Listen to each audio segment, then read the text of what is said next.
Öğrencilerimize yaptığımız destek kadar beraber bu projelere destek olmaya gayret ediyoruz. Bununla yetinelim değil amacımız. Biz çocuklarımız bu ülkenin geleceği umudu dedik.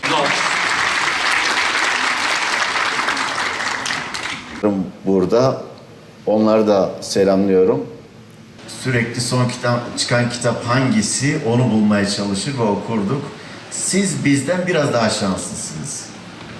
Size özellikle sizi kitaplarla buluşturan öğretmenleriniz var, danışmanlarınız var. Bu çok kıymetli, çok değerli. Çünkü kitaplarla buluşmak, geleceği şekillendirmede, geleceğe yön vermede, yön tayin etmede çok kıymetli.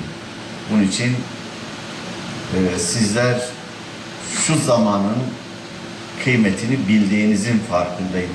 Tabii daha sizlerin yaşındayken Hazreti Ali'ler, Musab bin Umeyr'ler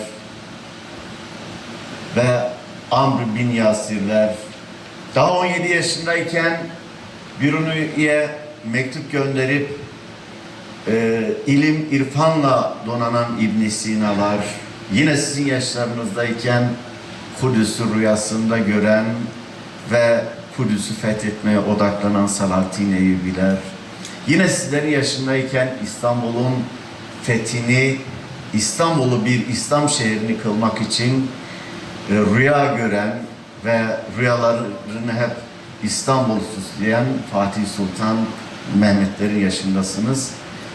Burada bu salonda bulunan sizler neden Kudüs'ün Fatih'i olmayasınız diyorum. Biz tabii ki 8 yıl önce bir Bilen'le Bilge Nesil projesini başlattığımız zaman hakikaten sizler gibi gençler hayal etmiştik. Şöyle salonlarda kitaplar okumuş, kendini yetiştirmiş, kitap kritiklerini, analizlerini yapan bir gençlik hayal ediyorduk. Buna hamdolsun diyorum. Biz hep şunu hayal etmiştik. Bizim hayalimizde hep şu vardı. Siyonizme karşı bir Kudüs nesline ihtiyacımız var diyorduk.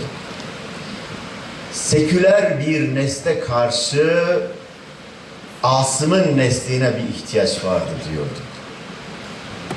Yine deizme, ateizme karşı Kur'an nesline ihtiyaç var diyorduk. Çünkü bu çağda bu nesle, bu merhamet nesline ihtiyaç vardı diyorduk. Sizin bu genç yaşlarda okumayla irtibatınız, kitapla olan diyaloğunuz çok anlamlı ve kıymetli. Ben hani büyüyünce yazar olacağım falan demiyordum, hiçbir zaman öyle demiyordum. Hatta bir şeyde de ifade ettim ben. Babam da din görevlisi olduğu için bizim evimizdeki kitaplıkta böyle 3-4 bölümden oluşan kütüphanesi vardı babamın. O günkü şartlarda geniş de sayılabilecek bir kütüphanesi de vardı. O kütüphanede tabii biz çocuklar için de dini hikayeler, menkıbe kitapları. öğrencilerimize yaptığımız destek kadar